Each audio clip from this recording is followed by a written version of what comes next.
Olá, meu nome é Bárbara, sou professora de História e Sociologia, sou comunicadora e produtora do podcast Cala a Boca Bárbara e eu tô aqui no canal da Versed Advocacia para contar pra você um pouquinho da história da Itália.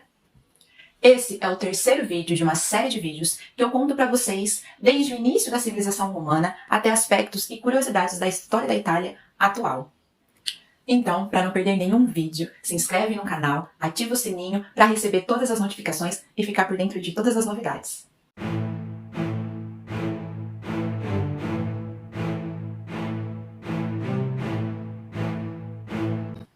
No vídeo anterior, eu expliquei para vocês da grandiosidade, da importância e a necessidade do exército para conter algumas rebeliões de plebeus e escravos que estavam sendo cada vez mais frequentes durante a República Romana, e também o exército demonstrava a grandiosidade de Roma através das guerras de conquista.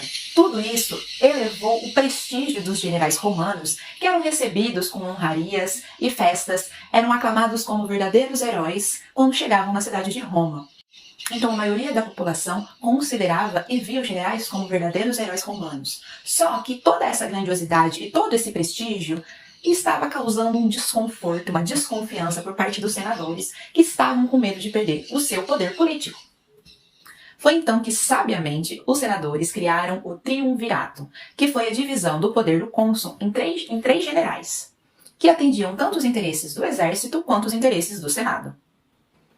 Sobre os triunviratos, o que você precisa saber é o seguinte. Do primeiro triunvirato, Júlio César, após uma disputa interna, se autoproclama ditador de Roma no ano 46 a.C. Porém, depois de 2 anos, ele vai ser assassinado, muito provavelmente pelo Senado, que criou aí toda uma emboscada para Júlio César não continuar sendo ditador.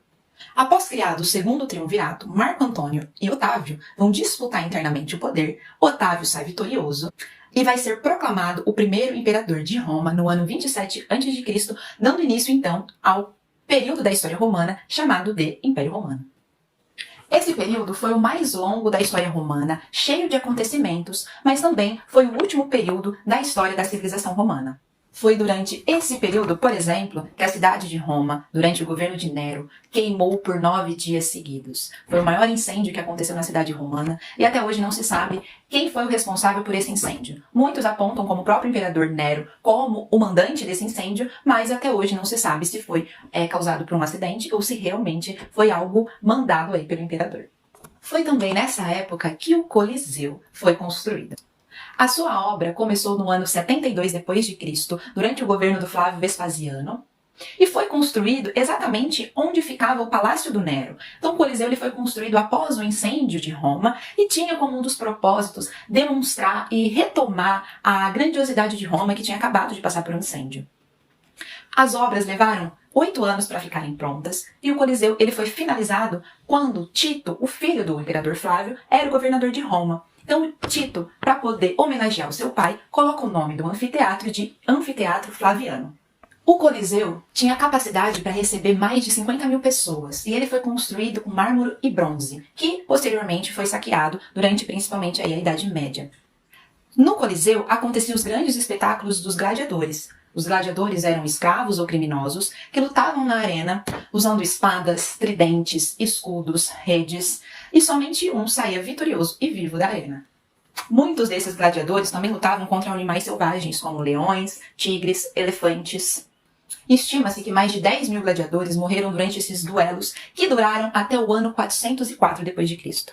Enquanto o Coliseu terminava de ser construído na cidade de Roma, a quilômetros de distância de lá, o vulcão Vesúvio entrava em erupção e acontecia uma das maiores tragédias da história da Península Itálica, da história da região de Nápoles, que foi a erupção do Vesúvio, que matou em torno de 16 mil pessoas, sendo que a cidade de Pompeia e Herculano ficaram totalmente destruídas. Como vocês puderam ver, conquistas, lutas, mortes, tragédias, tudo isso aconteceu durante o Império Romano. Inclusive, uma nova religião vai ser criada durante o Império Romano, mas esse é assunto para o próximo vídeo. Então, se você gostou desse vídeo, deixe o seu like e te espero no próximo vídeo do canal. Tchau!